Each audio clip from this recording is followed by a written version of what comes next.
Looks different in the summer, doesn't it?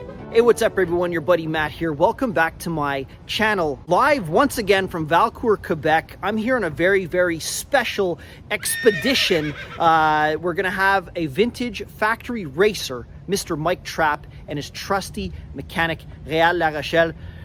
They're actually right over here. We're gonna go check out the design center. We're gonna go check out the museum. And we're gonna go check out something else, but I'll save that to the end of the video. So I hope you guys enjoy this one. Stay tuned.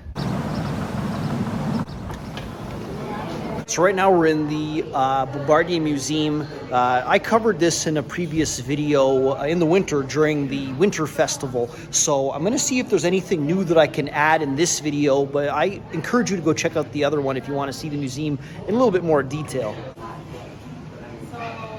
So today we're a small private group and we're gonna go in this over here. I'm not sure if we call this the archives or what, but I didn't cover it in my last video. So let's go check this out. There's a lot of really awesome stuff in there.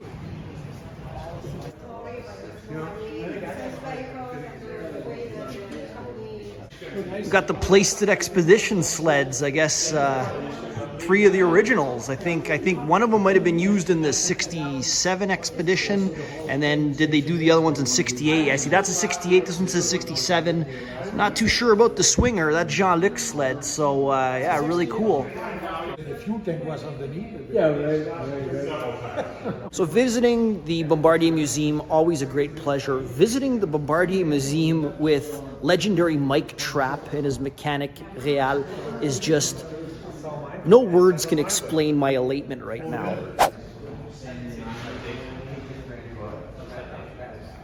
They're nice. Brian. Yeah. Never raced a twin track. No. But you know the story behind that though? I was helping the Decker, Team Decker guys from home. Because I didn't know that sport was going to end with the twin tracks, but I was gearing and raising myself for my son to race that. Yep. Lo and behold, they eliminated them. Cut the class off. Yeah. Did you race any IFS sleds? Not even, eh? You would have been 77 no was your last Yep. career. Yeah, I never got to experience that ice feeling, you know what I mean, on the ice. Never did.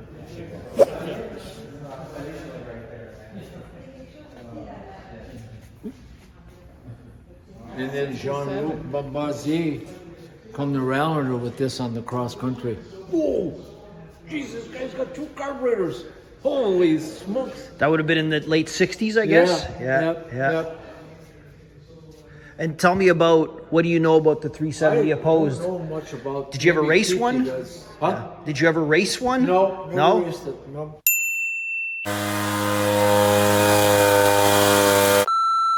Parle-moi des kits d'injection qu'on pouvait avoir sur un moteur, un moteur de bison. Ça, c'est un Américain qui avait sorti ça, un kit.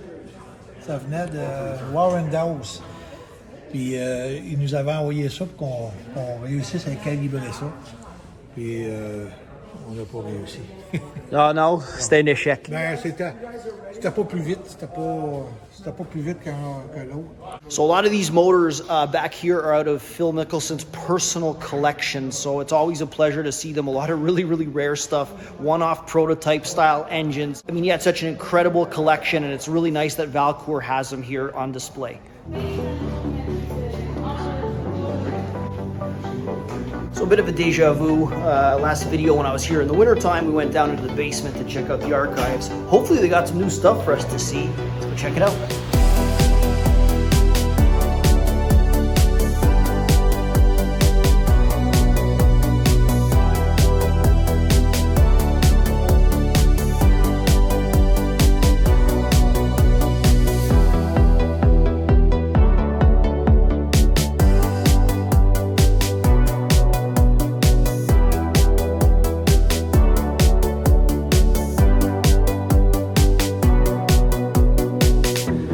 So how long have you guys not seen each other? I think it was Ireland. Or, See, when I went to to the show at Saint Germain with Joey. Yeah, in 2008? 2008. Okay. Yeah. So it's a nice reunion here at the Valcourt. The moto-ski story come after the 74 Snow Pro. remember then I still had a contract, and then we just were picking at races to try to get back into the... Getting back in after the year off, I guess, or the... And geez, we had a rough time. Because how did that feel? Say, like, from what I understood, you guys were ready to start the 74 season, the sleds were there, and then there would have been a telegraph saying, like, pack it up, we're closing up the season, and you never really got going. Yeah, Pretty sad deal. It was a letdown. We were à Saint-Lazare. That's what it was, And Corrad Barnier was waiting the phone call from Mr. Baudouin. Yeah. And he answered the phone. He said, okay, we'll go back to Valcourt. Yeah. So, but the end of it. And that was it. Yeah. And then that was the end of the season. Supposedly all the rest of the factories are supposed to follow suit. Yeah. And Bombardier was the first one that did it, and the rest of them went racing. Yeah.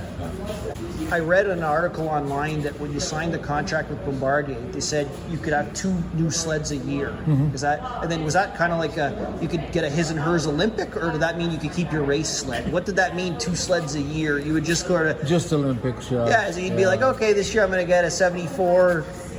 340 Olympic or whatever. See, that's a good story on that 74, because when Yvonne and I were touring, he toured Canada, I toured U.S., and then when we were done, I didn't send the sled back. I kept it. Yeah. And all of a sudden, I got a letter, read it, I sending it back. Nope. I got a letter, read it.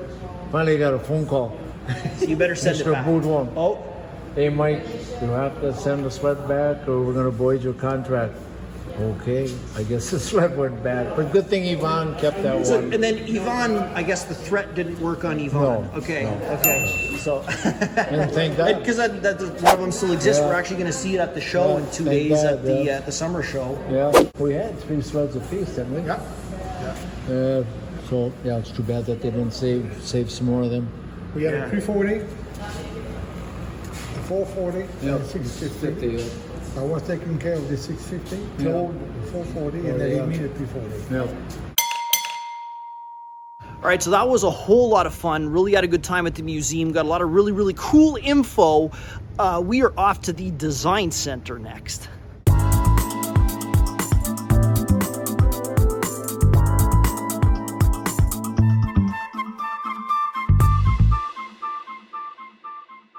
So parking was a bit of a challenge, but we have made it. The Laurent Baudouin Design and Innovation Center. Let's go check it out.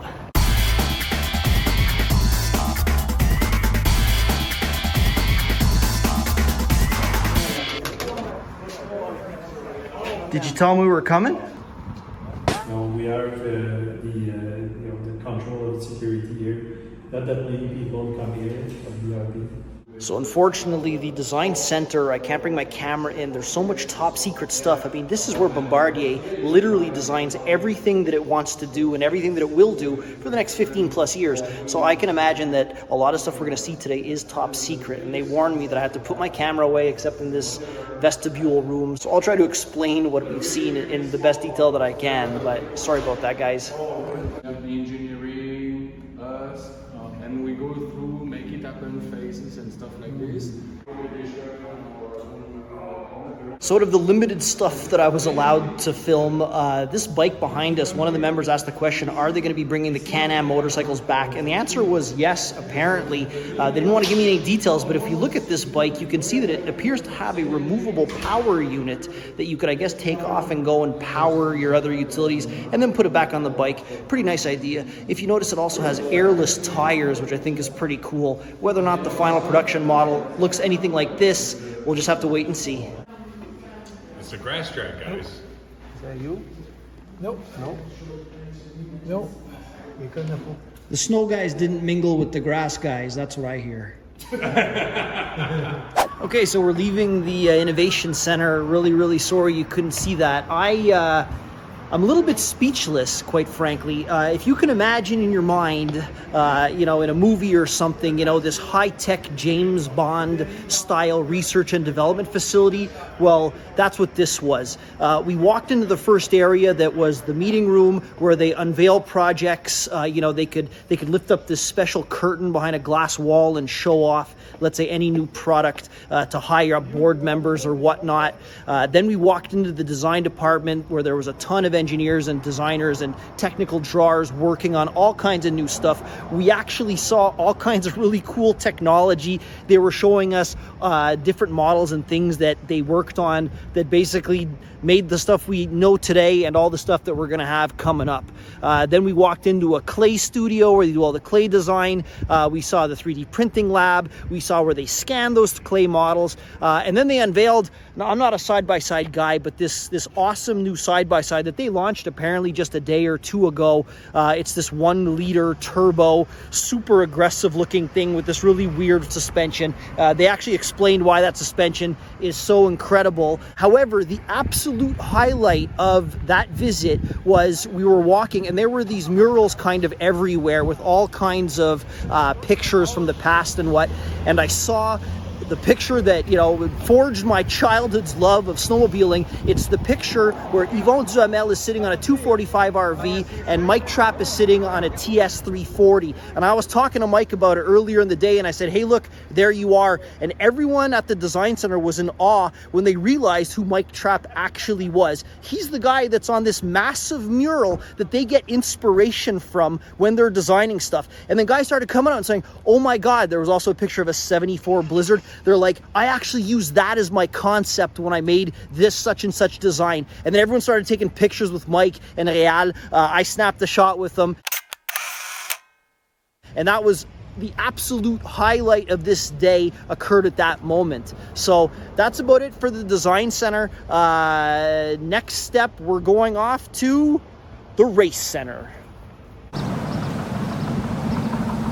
So here we are in front of the competition center. We're gonna go in. I noticed that there was a bunch of signs that you can't film inside. I'll see if I can negotiate to do a bit of filming. We never know, but we're gonna go check it out.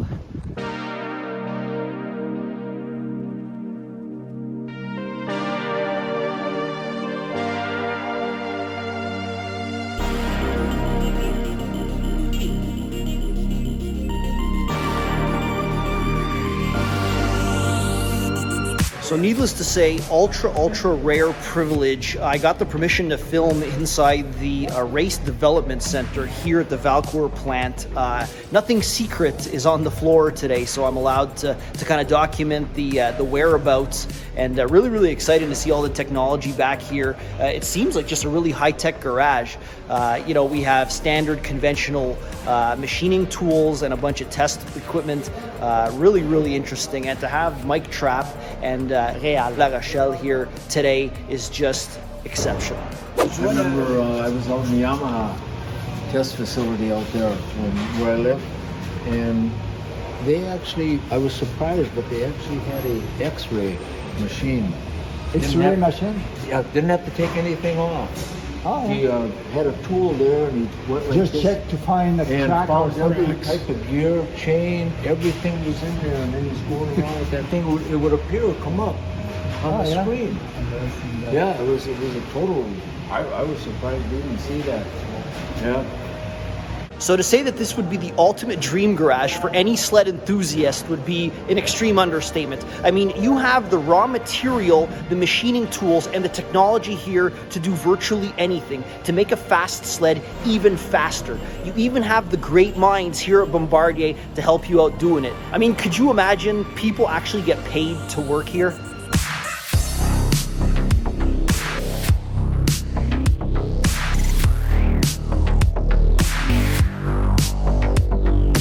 So we're here in the design offices, and they got these awesome pictures on the wall, and I grabbed a Réal. One picture just jumped out at me, and it was of a bunch of TNTs in front of a barn, and I asked him to explain to me what that picture was. He had a really interesting story. En 69, il y avait fait venir 20 coureurs. Il y avait des machines pour faire le camp d'entraînement au mois de septembre. Nous autres, comme mécanos, on réparait les machines qui brisaient. Ça, il se prenait dans la boîte. Il était en buggy wheel, il n'y avait pas de suspension, il était avec des roues. Fait que vous pratiquez avec des TNT, ouais. Puis après ça, la vraie course, mettons, j'ai vu cette photo-là ici. Ça, c'est la première course qu'on a faite en 69, pour moi. C'est à Reunite, Michigan. Il y avait 2 vannes. Puis il y avait... Au moins 20 blizzards. Ben ça, t'as pas les autres, là. OK. Mais ça, c'est toutes les 440 et plus. Mais les autres sont pas là. Ouais, j'ai pas vu une photo des monocylindres. Non, tu les as pas vus, là. Ça, c'est la 292, 340, c'était ceux-là. Puis on avait 440, 650 et 800. C'est 776 avec ceux-là. 18 pouces. Wow.